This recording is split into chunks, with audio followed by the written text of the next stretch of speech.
Hello everyone, नमस्ते। Welcome to my channel Indian mamas diary. So guys, इस वर्ष सावन सोमवार विक्रम संवत 2021 श्रावण मास कृष्ण पक्ष प्रतिपदा की तिथि को है तथा ईस्वी सन 2024 22 जुलाई से आरंभ हो रहा है। आप सभी को श्रावण मास की तथा श्रावण सोमवार व्रत की हार्दिक शुभकामनाएं।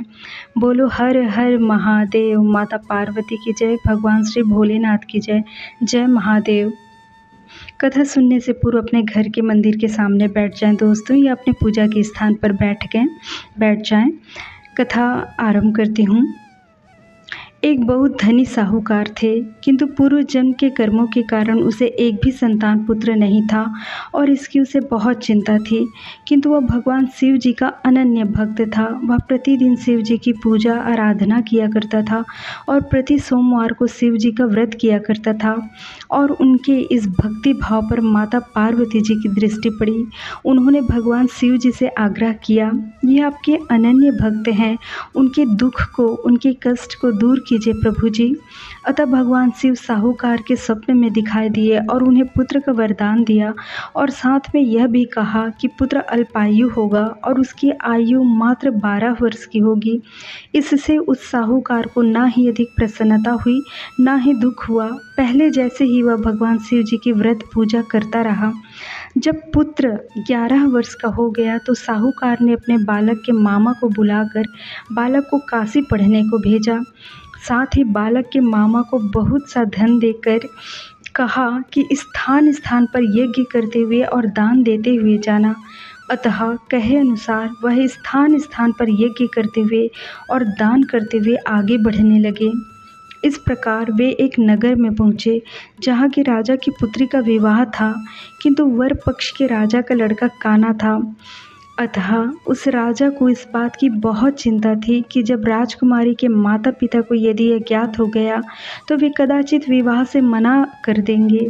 अतः जब उसने साहूकार के उस सुंदर बालक को देखा तो उसने बालक के मामा को बोलकर विवाह के सारे कार्य अपने लड़के के स्थान पर उस बालक के द्वारा करा लिए।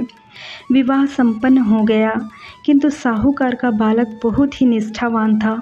उसने उस राजकुमारी के चुनरी में सारा वृतांत लिख दिया कि तेरा विवाह तो मेरे साथ हुआ है और मैं काशी पढ़ने जा रहा हूँ। जब राजकुमारी ने यह समाचार पढ़ा तो उसने उस राजकुमार के साथ जाने से मना कर दिया और राजकुमारी के माता पिता ने बारात वापस लौटा दी। उधर साहूकार का बालक और उसके मामा काशी पहुंच गए थे। वहां जाकर उन्होंने यज्ञ करना और लड़के ने पढ़ना आरंभ कर दिया था। जब लड़के की आयु 12 वर्ष की हो गई और उस समय वे यज्ञ कर रहे थे, लड़के का स्वास्थ्य बिगड़ गया। उसने अपने मामा से कहा कि मेरा स्वास्थ्य ठीक नहीं लग रहा। तब वह बालक अंदर जाकर के सो गया और कुछ ही समय में उसके प्राण चले गए। जब मामा ने बालक को देखा तो उसे बहुत अधिक पीड़ा हुई। वह बहुत ही अधिक दुखी हुआ, किंतु उसने अपने आप को बहुत ढाढ़स बंधाया क्योंकि यज्ञ अभी पूर्ण नहीं हुआ था। और यज्ञ पूर्ण होने के पश्चात वह बहुत फूट फूट कर रोने लगा। और उसी समय में संयोगवश भगवान शिव और माता पार्वती उसी मार्ग से जा रहे होते हैं। जब उसकी रुदन माता पार्वती के कानों में पड़ी तो वह उस बालक को पहचान गई और भगवान शिव से आग्रह करने लगी कि हे प्रभु, यह वही बालक है, कृपा कर इसे जीवन दान दीजिए। तब भगवान शिव जी ने कहा कि हे पार्वती, हे प्रिया, बालक की इतनी ही आयु थी, किंतु माता पार्वती के बार बार आग्रह करने पर भगवान शिव जी ने उस बालक को जीवन दान दिया तथा उसे दीर्घायु दी। इसके पश्चात वह बालक और उसके मामा उसी प्रकार स्थान स्थान पर यज्ञ करते हुए और दान करते हुए अपने घर की ओर चल दिए। मार्ग में वे उस नगर में पुनः पहुँचे जहाँ बालक का विवाह हुआ था और उस स्थान पर यज्ञ कराने लगे। नगर के राजा ने अपने जमाई को पहचान लिया और उसे अपने महल में ले जाकर उनकी बहुत आवभगत स्वागत सत्कार किया तथा अपनी पुत्री और दामाद को विदा किया। जब वे अपने नगर को पहुँचे तो प्रथम लड़के के मामा ने बालक के माता पिता को यह समाचार कहने आया। और यहाँ पर बालक के माता पिता यह प्रण करके छत पर बैठे हुए थे कि यदि हमें अपने पुत्र की कुशलता का समाचार नहीं मिला तब हम इसी छत से कूदकर अपना भी प्राण त्याग देंगे।